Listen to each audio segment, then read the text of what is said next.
চাটুন, নিজেকে চাটুন। কি বিস্মিত হলেন?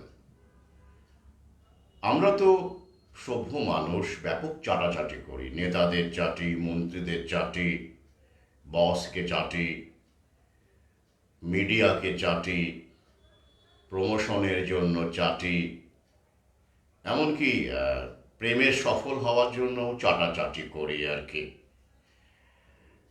তো এই চাটার ব্যাপারে আমার দুটো লাইন আছে। বুদ্ধিজীবী এবং মেহনতি মানুষের মধ্যে প্রধান ফারাক হলো প্রথম শ্রেণী চেটে খান, দ্বিতীয় শ্রেণী খেটে খান। তো এই চাটাচাটির ব্যাপারেই প্রথমে আজকে আমি একটি গুরুত্বপূর্ণ পর্যবেক্ষণ আপনাদের সামনে তুলে আনতে চাইছি। আমার এক সহযোদ্ধার পর্যবেক্ষণ। সেই প্রসঙ্গেই আজকের লাইভ দুই সহযোদ্ধার কথা তুলে ধরবো আজকে, যারা তাদের জীবনে কিছু পর্যবেক্ষণ দেখে করেছেন জীবনে। মানে আমরা তো সবাই পর্যবেক্ষণ করি। তো প্রথম পর্যবেক্ষণের ব্যাপারটা হলো চাটাচাটি। হ্যাঁ, কাকে চাটবেন? নিজেকে চাটবেন। হ্যাঁ, কেন চাটবেন? সুস্থ থাকতে চাটবেন। কি এখনো ক্লিয়ার হলো না? না, আসলে নেতা, মন্ত্রী, মিডিয়া কর্তৃপক্ষ, বস, পুলিশ, এদেরকে চাটাচাটি করতে করতে আমরা প্রকৃতির দেওয়া একটা গুরুত্বপূর্ণ চাটাচাটি ভুলে গেছি, বা অশিক্ষিত বর্বর বলে মনে করি আর কি। ব্যাপারটা চাটবো, ছি ছি ছি ছি ছি ছি ছি ছি। হ্যাঁ, কুকুর কিন্তু চাটে। কি চাটে? নিজেকে চাটে। এমনকি বাছুরকেও মা গরু চেটে দেয়, দেখবেন তো, চাটে, কন্টিনিউয়াস চাটে। কেন চাটে বলুন দেখি? মানুষের লালা প্রকৃতির দেওয়া মানব দেহের মধ্যে থাকা স্বয়ং সম্পূর্ণ একটি অ্যান্টিসেপটিক। আবার শুনুন, মানুষের স্যালাইভা, মানুষের লালা আমাদের মধ্যে, মানুষের মধ্যে দেওয়া প্রকৃতির, শুধু মানুষ নয় প্রাণীর মধ্যে দেওয়া প্রকৃতির একটি অনন্য অমূল্য অ্যান্টিসেপটিক। তাই কুকুর নিজেকে চাটে, কেটে গেলে চাটে, ক্ষতস্থান হলে চাটে, এবং ওষুধ লাগে না, অ্যান্টিসেপটিক ক্রিম লাগে না, বার্নাল লাগে না। কেন?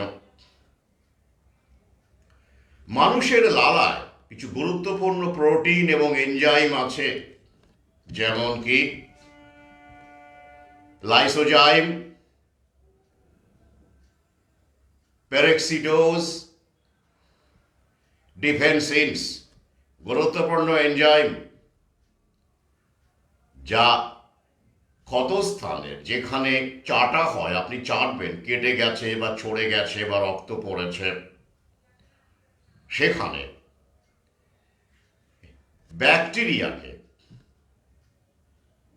ব্যাকটেরিয়াল গ্রোথকে প্রতিহত করে।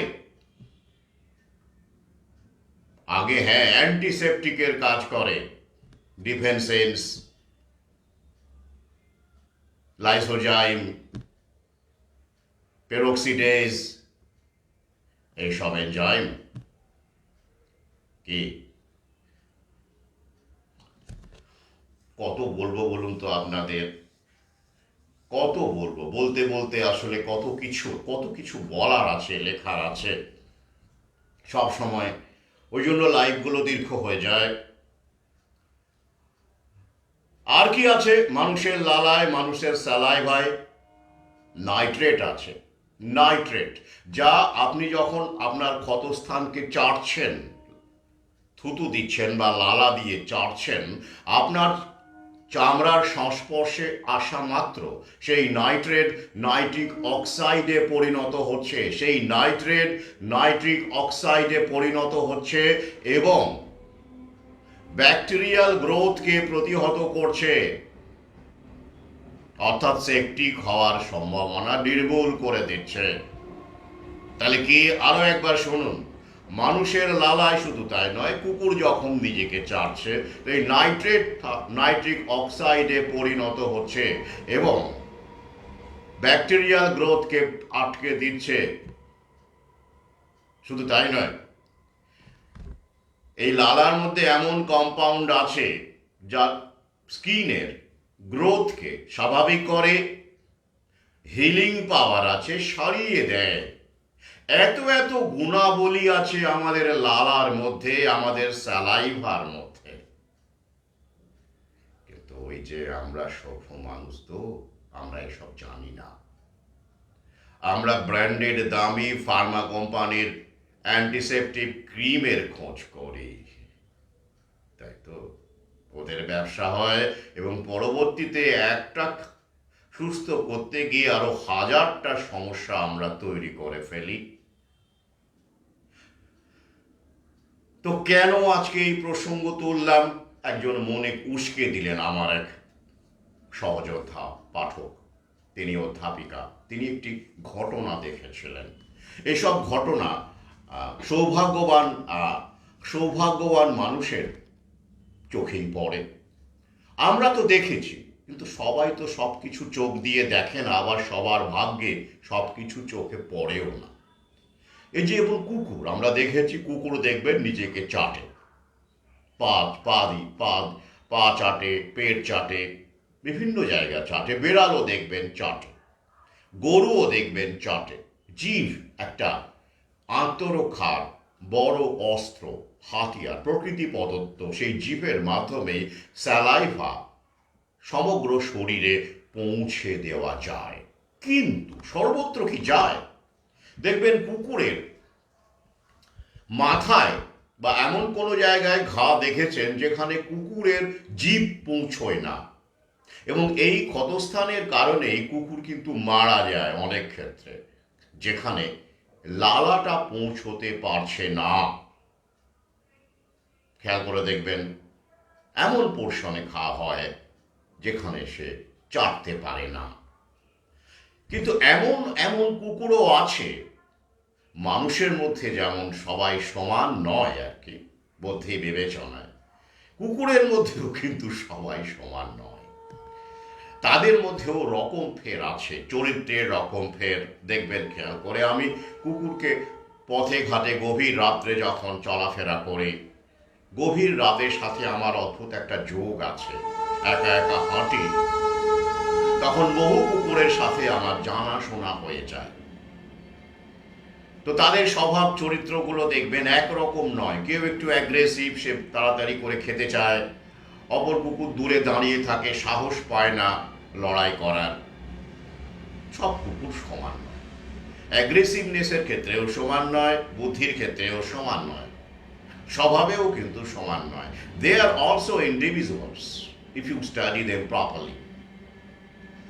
তো এরকম একটি কুকুরকে আমার সেই অধ্যাপক সহযোদ্ধা দেখেছিলেন, সেখান থেকে তিনি ভেবেছিলেন, পাঠ নিয়েছিলেন। সেই অভিজ্ঞতা তিনি আজ আমার সঙ্গে ভাগ করে নিলেন। একটি কুকুরের মাথাতে পেছনে ঘা, ক্ষতস্থান ছিল। সেই কুকুরটিকে তিনি দেখছিলেন, কুকুরটি কি করছিল? প্রথমে সে থাবাতে লালা লাগাচ্ছিল, থাবাতে, কারণ ওখানে তো ডাইরেক্টলি চাটা যাচ্ছে না, সম্ভব নয় চাটা, ওখানে তো জিভ পৌঁছবে না। তবে কুকুরটি কি করছিল? থাবায় লালা লাগিয়ে থাবাটা দিয়ে সে সেইখানে পৌঁছে দিচ্ছিল লালা। ভাবতে পারেন, নিজের চোখে দেখা, তিনি সেটা বর্ণনা করলেন। সঙ্গে সঙ্গে আবার মনে পড়ে গেল, হ্যাঁ তাই তো, আমরা অনেক কিছু বলি, এই স্যালাইভার গুণাবলীটা তো বলা হয়নি প্রকৃতির কথা বলতে গিয়ে। আমার মনে পড়ে গেল, আজকে আমি আপনাদের সঙ্গে ভাগ করে নিলাম। এই কারণেই বলি, আপনারা আসুন, আপনাদের অভিজ্ঞতার কথা বলুন, বই সংগ্রহ করুন বা না করুন, করলে তো খুবই ভালো। সেটা আমাদের লড়াইয়ের, আমাকে চালিয়ে যেতে আপনাদের অবদান আপনাদের জন্যই আমি চালাতে পারছি, চলতে পারছি। কিন্তু এই যে অমূল্য অভিজ্ঞতাগুলো, এগুলো তো মুখোমুখি কথা প্রসঙ্গে মনে পড়ে, এগুলো তো আর এইভাবে হয় না, হয় কি? তাই মুখোমুখি কথাটা অত্যন্ত জরুরি।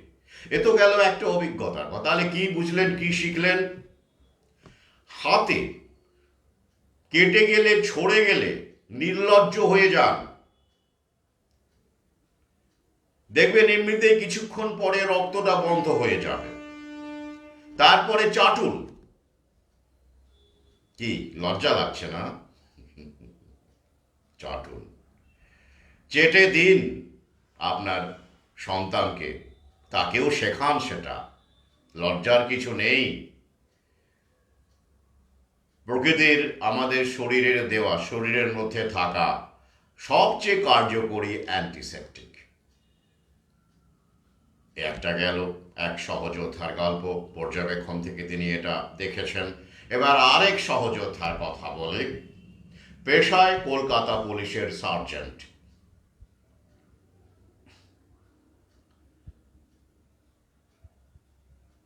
কিছুদিন আগেই এক সপ্তাহের মধ্যে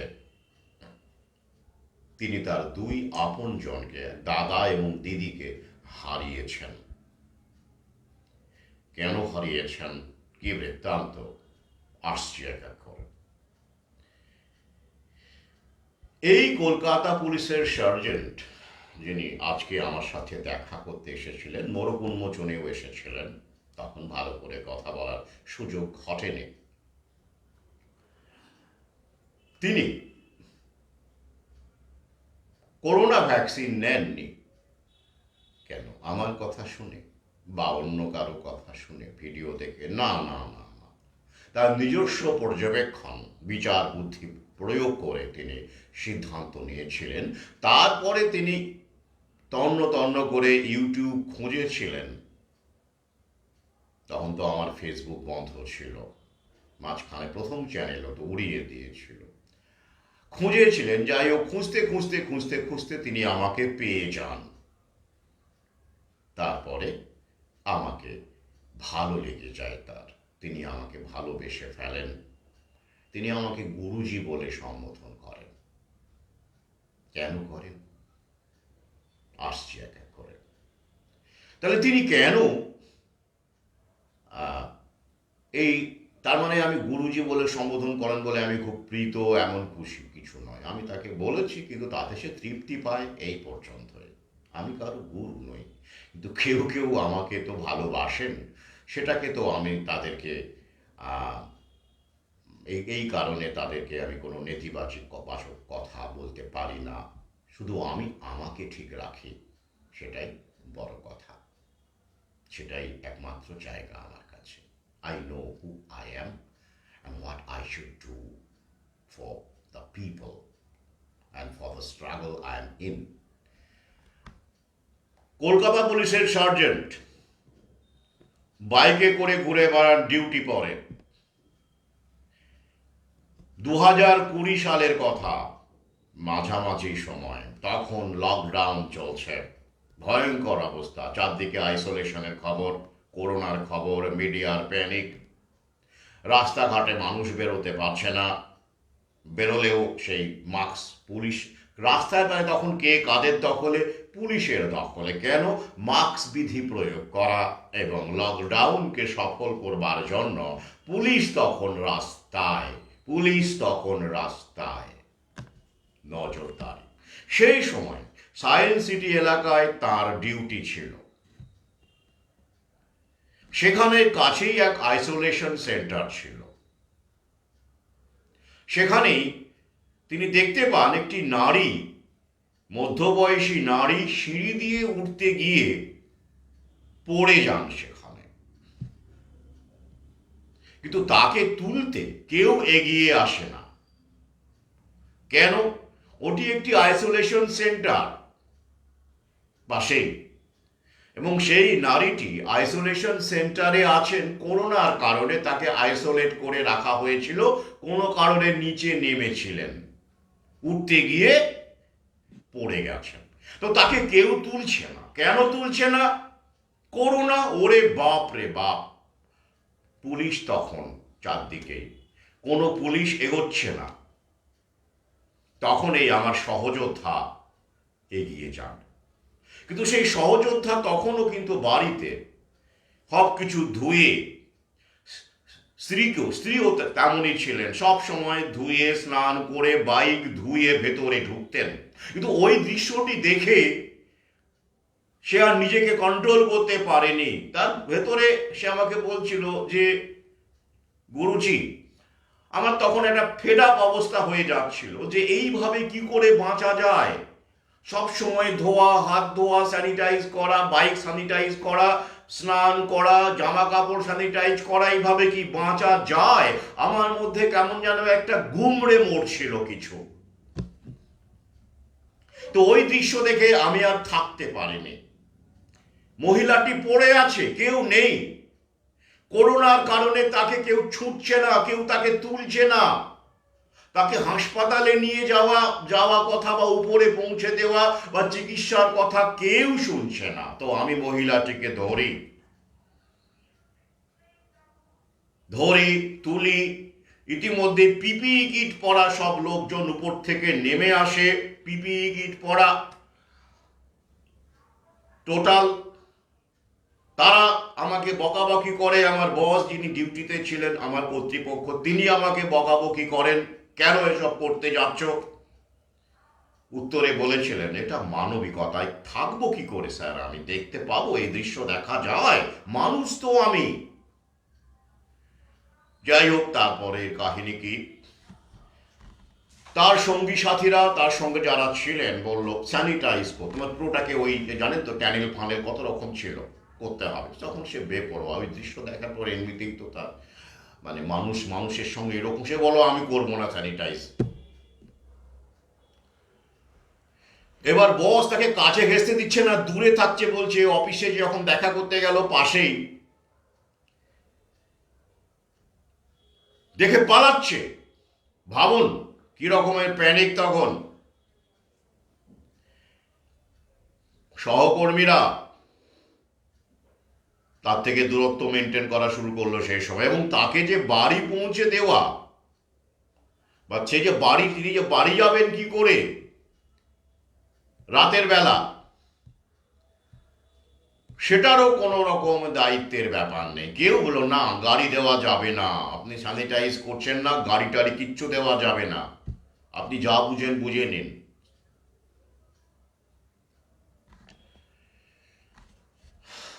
তারপরে এক পরিচিত সিভিক তাকে ফোন করেন, কোনো রকম বাড়ি আসেন। তারপরে কিছুদিন তা অফিসেই তিনি যান, এমন একটা পরিস্থিতি হয়ে গেছিল। তো যাই হোক, এ একটা পর্যবেক্ষণ। তখন তার মনে হলো, কই আমার তো করোনা হলো না, আমি করোনা রোগীকে তুললাম, ছুঁলাম, পৌঁছে দিলাম, তো আমার তো করোনাটা হলো না। এইখান থেকে ওর মধ্যে প্রশ্ন জাগে। তখনও কিন্তু বাজারে ভ্যাকসিনটা আসেনি। মহাকাল তাকে এই অভিজ্ঞতাটা দিয়ে দেয়। কিন্তু ওই যে চোখ কানটা খোলা ছিল, সবার তো থাকে না।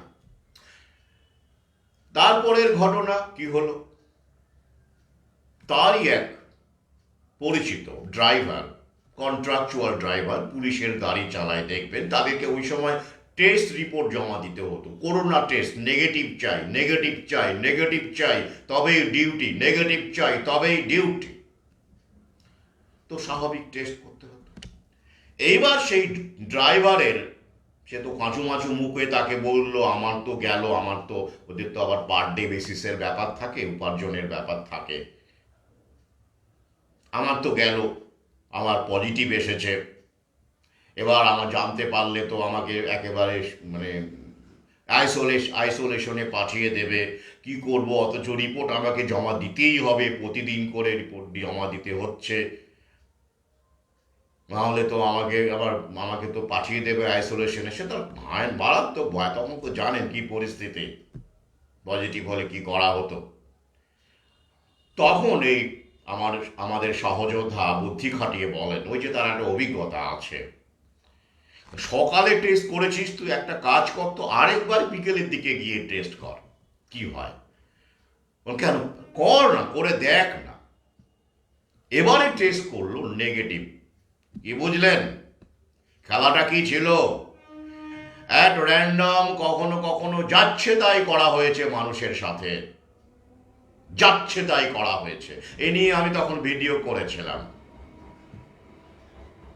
একই মানুষ টেস্ট করছে, সকালে পজিটিভ, বিকেলে নেগেটিভ, আজকে পজিটিভ কালকে নেগেটিভ, আজকে নেগেটিভ কালকে পজিটিভ। একটা র্যান্ডম করে কোটি কোটি লোক তো টেস্ট করছে, পজিটিভ তো হবেই কয়েক লক্ষ। অতএব ট্রিটমেন্ট প্রোটোকল করে, আইসোলেশন করে মানুষকে জমের দুয়ারে পাঠিয়ে দাও, আর করোনার প্যানিক বাজি অব্যাহত থাকুক। তারপরে সেই ড্রাইভার নেগেটিভ টেস্টটা দেখালো, পজিটিভটা দেখায়নি, নেগেটিভটা দেখিয়ে ডিউটিতে জয়েন করে। কি বুঝলেন? এই দুটো ঘটনা তাকে নাড়া দেয়। তাহলে কি হলো, ব্যাপারটা হচ্ছে কি, তাই সে ভ্যাকসিনটা, তার উপর প্রচুর চাপ আসে, সেই সময় সে অফিসে যেতে তাকে বারণ করা হয়, কিন্তু সে যায়নি, না আমি যাব না অফিসে, দরকার হলে যাব না, ডিউটি করব না। এই মনোবলের মাধ্যমে, মৌখিক চাপ, ওই যে কোনো লিখিত চাপ ছিল না, কিন্তু এই যে একটা প্রত্যুৎপন্ন মতিত্বের পরিচয় দিয়েছিল সেই সার্জেন্ট, সে নেয়নি, স্ত্রীও নেয়নি।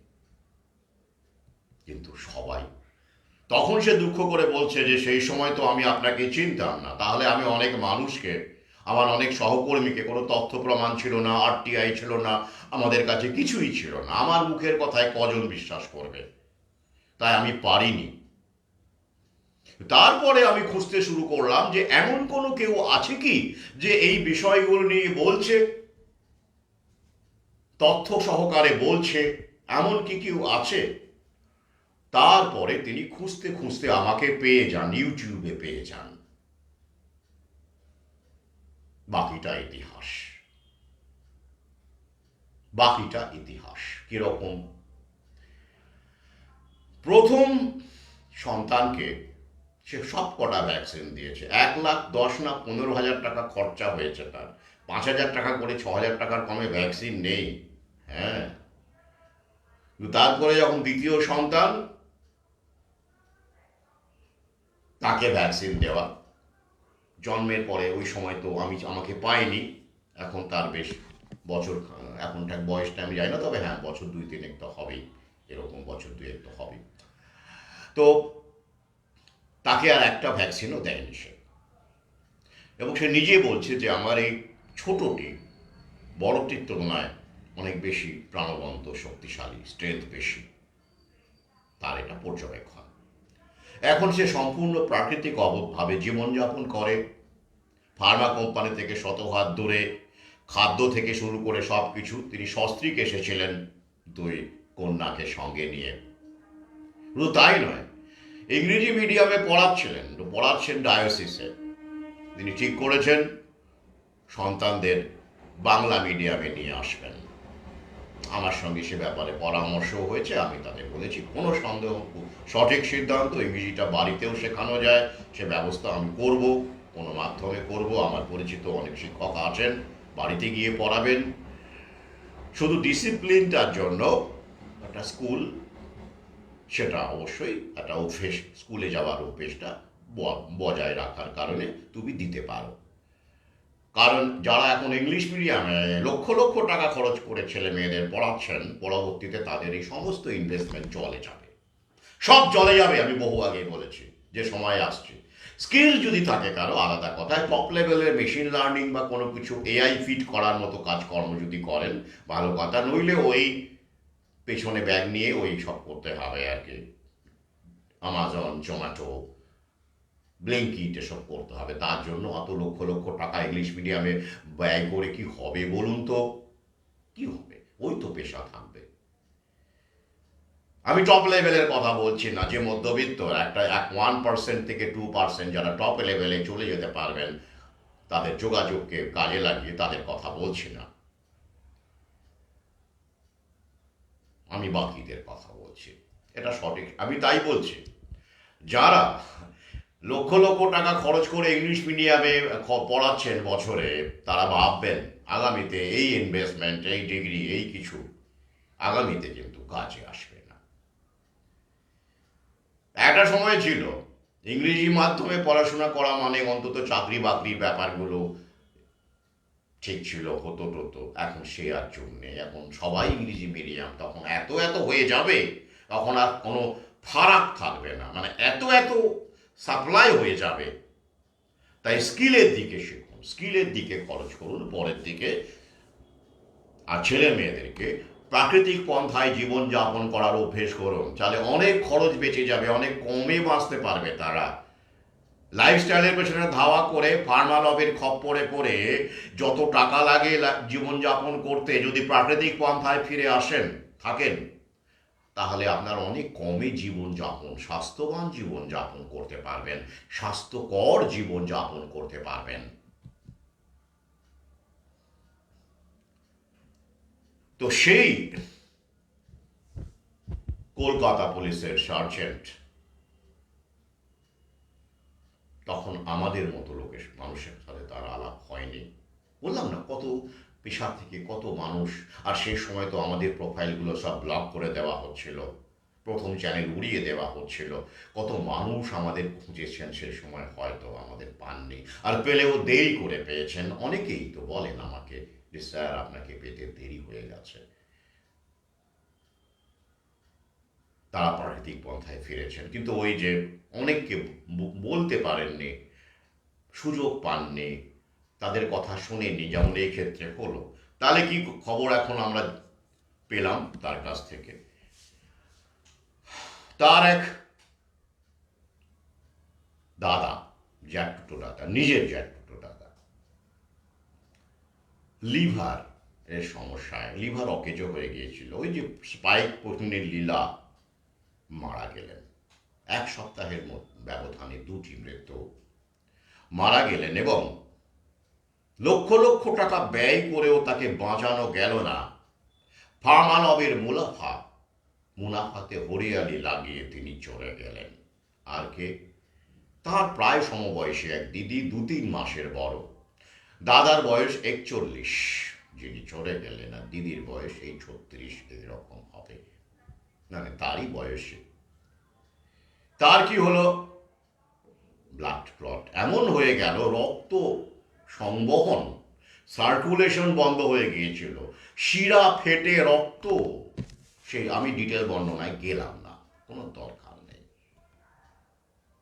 শিরা ফেটে রক্ত, বাস্ট করা রক্ত তো ক্লট হয়ে গেলে যেটা হয়, ক্লট হতে হতে হতে হতে একটা পর্যায়ে গিয়ে বাস্ট করে, সেটাই ঘটেছিল।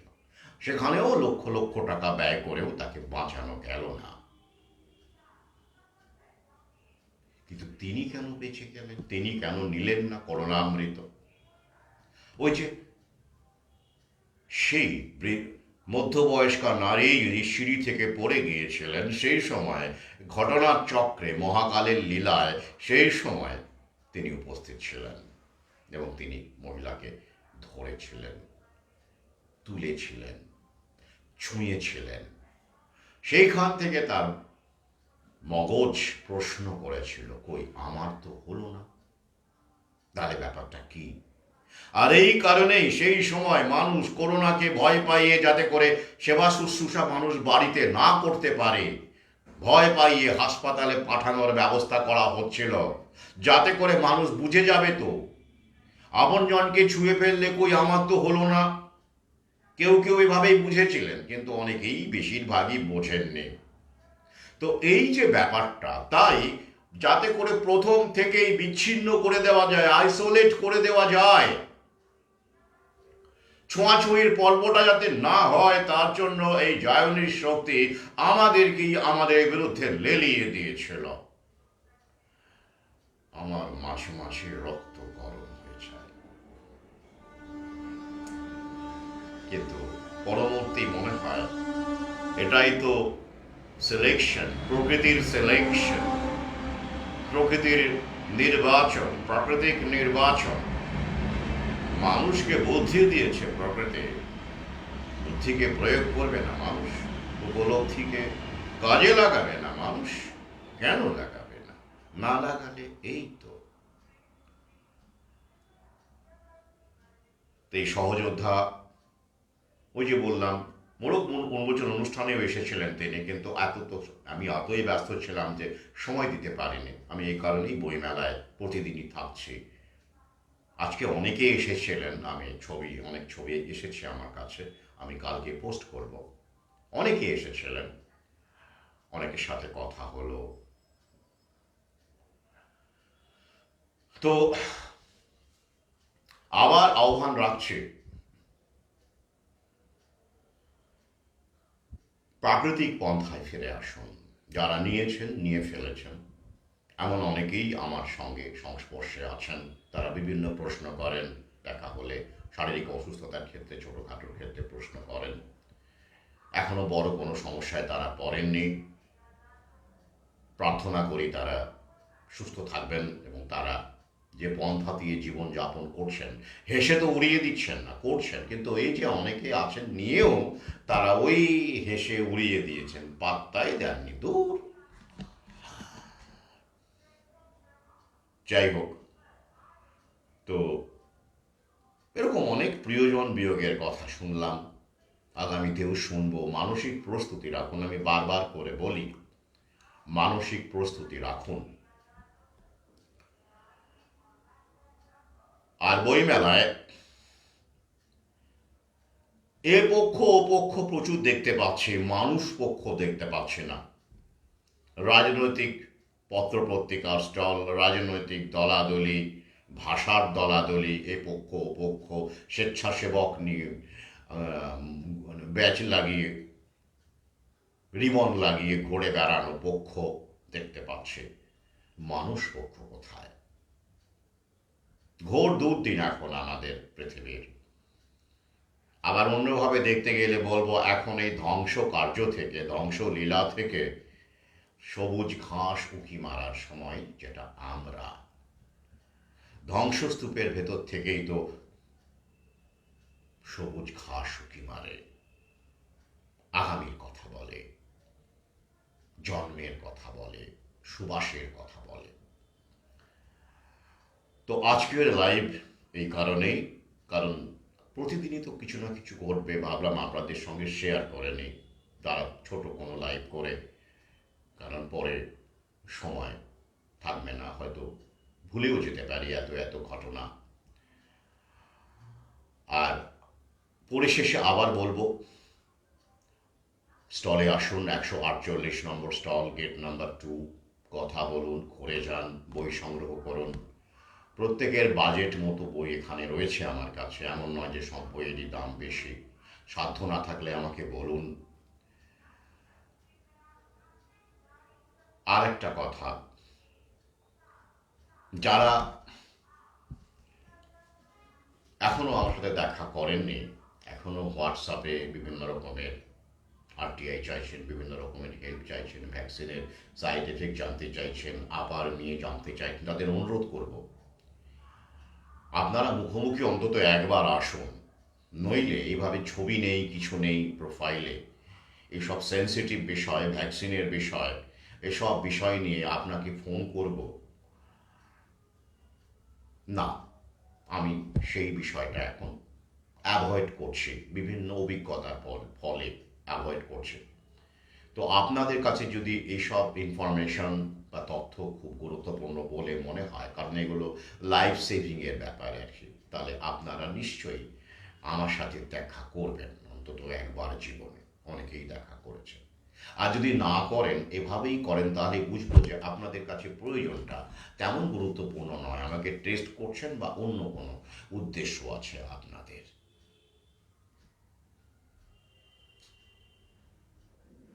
আমার ভিডিওকে খণ্ড খণ্ড করে বিভিন্নভাবে এআই দিয়ে অনেক কিছু করা হয়েছে, সেটা আপনারা জানেন। অনেকেই সেসব ফেক ব্যাপার ট্যাপারগুলো দেয় আমার লিঙ্ক হিসেবে, ফেক প্রোফাইল থেকে। তো ফোন কনভারসেশন রেকর্ড করে সেটাকেও বিভিন্ন রকমভাবে খণ্ড বিখণ্ড করে অনেক কাজ করা যায়, আমি সেটা জানি। চায়। এআই এর জামানা এখন। তাই এই ধরনের ব্যাপার আমার অনেক কাজ সামনে, তো অনেক কাজ, বইমেলার পরে অনেক কাজ, বইমেলাতেও অনেক কাজ, সর্বত্র কাজ। তাই এই ধরনের উটকো ঝামেলায় নিজেকে জড়াতে চাই না। তাই এই অবস্থান আমি নিয়েছি, কড়া অবস্থান। একবার অন্তত যদি আমি না দেখি মুখোমুখি, তাহলে হ্যাঁ, ফোনে অবশ্যই কথা হতে পারে, হোয়াটসঅ্যাপেও কথা হতে পারে, কিন্তু ভ্যাকসিন বা এই সব সেন্সিটিভ বিষয় নিয়ে, যা নিয়ে রাষ্ট্রের আদেশ নির্দেশ অপছন্দ এসব আছে, সেই সব সেন্সিটিভ বিষয় নিয়ে আমি ব্যক্তিগতভাবে পরিচিত ছাড়া কারো সাথে আলোচনা করব না। অন্তত একবার তাকে মুখোমুখি দেখব, কথা বলবো, তারপরে পরবর্তীতে কোনো সমস্যা হবে না। কিন্তু first time you have to come in person and talk to me face to face. গেল। আরও একটা বিষয় বলে শেষ করছি। যারা বলছেন যে ইউটিউব ভিডিও দেখি, বই পড়ি না, বা বই আমি তো পড়ি না, তাদের উদ্দেশ্যে বলবো, আপনি না পড়ুন, আগামীর জন্য বই সংগ্রহ করুন। অনেকেই করছেন, কারণ এই অধমের ইউটিউব চ্যানেল আজীবন থাকবে না। আর আগামীতে যে জামানা আসছে, এখন না ওরা একটু ঢিলেমি দিয়েছে, আগামীতে আমাদের চ্যানেল ট্যানেল ওরা উড়িয়ে দেবে। কিছু পাবেন না তখন, কিছু পাবেন না। প্রাণ সংশয়ের কথা বলছি না, ও আমি যখন হবে হবে, ও আমি পরোয়া করি না। কিন্তু চ্যানেলটা থাকবে কি না সন্দেহ আছে আমার। তখন কি করবেন? অন্তত বইগুলো রাখুন আপনার প্রজন্মের জন্য, সন্তানের জন্য। আরেকটি ব্যাপার, যে আমি কিন্তু ক্লান্ত হয়ে যাই, কারণ কি আমি আর এই ধরুন দ্বিতীয় খণ্ড, চক্রবইয়ের দিনরাত্রি, এগুলোর আমি আর সংস্করণ করব না, কারণ সব উদ্যোগ আমাকেই নিতে হয়, অনুষ্ঠানের উদ্যোগ আমাকে নিতে হয়, বই ছাপানোর উদ্যোগ ব্যাপারগুলো আমাকে নিতে হয়, গ্রামে গঞ্জে আমি ছোটাছুটি করি। তো সুতরাং বইগুলো আমি যত কপি আছে থাকবে, যারা নেবার নেবেন। এরপরে কিন্তু এমন যদি কেউ আশা করে থাকেন যে আবার সংস্করণ হবে, তো আবার তো পাবো, কোনো চাপ নেই, আমি এখনই বলে দিলাম আমি আর ওগুলোর কোনো পুনর্মুদ্রণ বা সংস্করণ করব না। অনেক কাজ আছে, যারা সংগ্রহ করার করে নিন। আর পরবর্তীতে যদি নতুন বই কখনো আসে, সেটা আমি আপনাদের জানাবো। লিখছি, জানি না শেষ করতে পারবো কিনা। তবে ইতিমধ্যে যে বইগুলো আছে অবশিষ্ট, মানে পাওয়া যাচ্ছে, সেগুলো সংগ্রহ করুন, প্রিয়জনকে উপহার দিন, সঙ্গে থাকুন, আর সমস্যা হলে আমাকে অকপটে জানান।